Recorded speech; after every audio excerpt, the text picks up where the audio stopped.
I did this, and I do other things like this, and it turned out pretty well, I thought. And it's gouache and uh, knitting yarn here, and elements of collage and pen and ink. And so there it is. And then I want to show you another thing here. This is a picture of an anguipede. And I'm fascinated by Gnostic gems. And so I drew a kind of picture of one that I think from a collection in Paris. And so I want to show it to you and even suggest that maybe if you would be interested in purchasing it, you could talk to Tom because purchases of this book and Anguipede, if you like to get it, will all go into the Zimzalla project. So, but that's can talk about that at some other time. But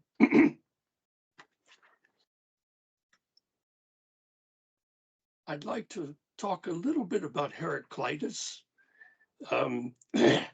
He lived from 535 BC to 475 BC, and he was known as the crying philosopher. And the reason why, oh, and also Heraclitus the Obscure, because his fragments, his writings were so difficult to comprehend sometimes. So, but the crying philosopher comes from Heraclitus suffering from melancholy. That was the idea about him. In the Middle Ages, particularly, they talked about him. Democritus is the laughing philosopher. So they had a nice little salt and pepper shaker set. But so the beginning of the book starts out with a poem called Tell Me. This, my Van Leeuwenhoek microscope of words, twisted in a loop around a tear. Light a candle, bring it near. Look, what do you see? The earlier version of After Heraclitus had to do with graffiti, and a certain section of it was dedicated to Banksy. And from that idea of graffiti, we had the idea of Heraclitus being one of the earliest thinkers about philosophy. And so the idea of inscribing a stone fossil or a resin cast of a fossil like that, and especially a fossil fish, because of course the idea of Heraclitus fragment that one cannot step in the same river twice. And wouldn't it be nice to be able to put a translation of one of Heraclitus's sayings as a kind of graffiti to a fish fossil? And so that's what we did. And so we had an object to go along with the earlier version of this book. But let's continue here. After Heraclitus, this is the first one.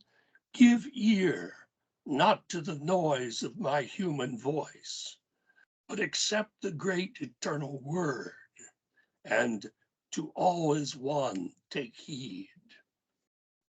So that's the first fragment. Words fall tangled from the Sibyl's lips, yet the awe inspired by her voice will last 1,000 years.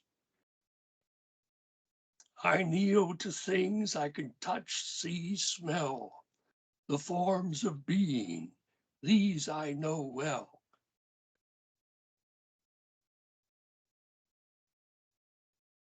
Narcissus' son Pythagoras learned from books and claimed that wisdom as his own to give. O art unprincipled, gift unearned.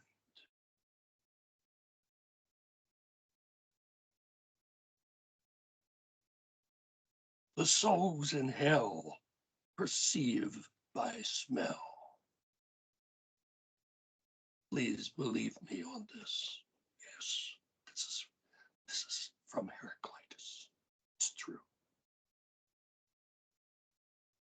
Music rises from the tension of a wire in suspension between the not and is. Harper's fingers show us this. The living bow and pulled back string dies when the arrow strikes something. Fire's ire infuses matter. Where death takes us, we will see what no priest avows nor poet says will be. Beautiful, wise, but to the eyes of the gods were clueless apes, mere jackanapes. And here's the fragment that was scratched on the fossil. Strife tips, stasis slips, worlds fall, change is all. Excuse me. And excuse me for that.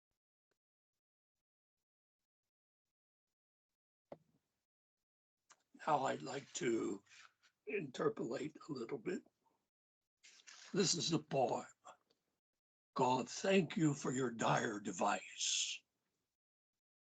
You won't find it inside of this book. I am writing in God's ear a little history. There might be some who'd like to strum or even kick the apparatus by which I scribe it. I want strangers by means of it to tap, to flit, to assent, to destroy, to demur, to prevail, to handle love with antique tongs, ice picks, chopsticks, and healthy lifestyle choices. Come in. I like to write the words, come in. The door is locked tight as a seed, but do be merry as a pip afloat in tallow trenchers. The square-limbed bumblebees acquainted with the night hum, tallowed trenchers, just as I like to write it, quotation marks and all. Thank you for your signal service, as I often, hand on heart, at the boys' club say. I am cutting in God's ear a little symmetry. There might be some who'd like to strike or even break the apparatus by which I cut it. I want my countrymen, by means of it, to tap not, flit not, nor assent not to decoy, not to demur, not to prevail, not to handle love with antique tongs, ice picks, chopsticks, and healthy lifestyle choices. Go away. I like to scream the words, go away. A pit pre-pocked on arteries embroiled connotes extinction, and do be cherry of coney-colored regmaliptid steel. Long-limbed mason bees acquainted with the night hum apparatus, just as I yearn to exhale it, vapor plumes and all. Thank you for your converted rice, as I sometimes scrawl on signs that I display. I am sighing in God's ear a little mystery. There might be some who'd like to strum or even trick the apparatus by which I sigh it. I want lovers by means of it, to tap, to flirt, to consent, to deploy, to procure, to entail, to inhale, to derail, and to dismantle stringent doves with antique tongs, ice picks, chopsticks, and healthy lifestyle choices. Please sin. I like to cough the words, please sin. The lock is crimped tight as a seed in artificial sod, but do be merry as a tip a flip and toss to be lost in a pair of tailored trousers. The slim-limbed pedagogic bees surfeited with blight hum tailored trousers, just as I love to set it, triadic chords and all.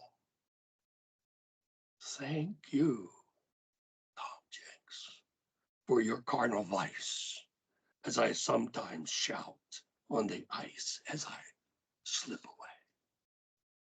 All right, back to the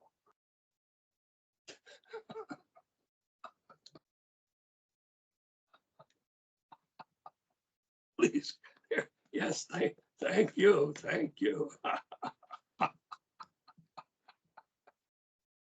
So, after Heraclitus, sun, moon, midnight, noon, this variance brings motion of things. They crash, strut, boom, flutter flutes all night and consume, whine till they spew and fall. To honor some foolish god, they engage in a brawl. Heraclitus. Process into rivers, shift your weight. A second step anchors early to late. The river moves on like 1 equals 1.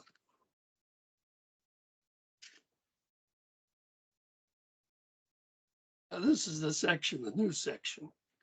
And it provides a kind of commentary to the fragments of Heraclitus. Chalked outline, dressed in pavement and a stain, running in place down the cultivated paths. I think of Keats' urn broken in two and left raw edges in the morning rain. My punctuated hands became forcibles that tore the miter from the box of thoughts, the knocker from the door. And I sat down and tipped my skull to every passer-by. I held a Buddha on my knee. I held a prism to my eye.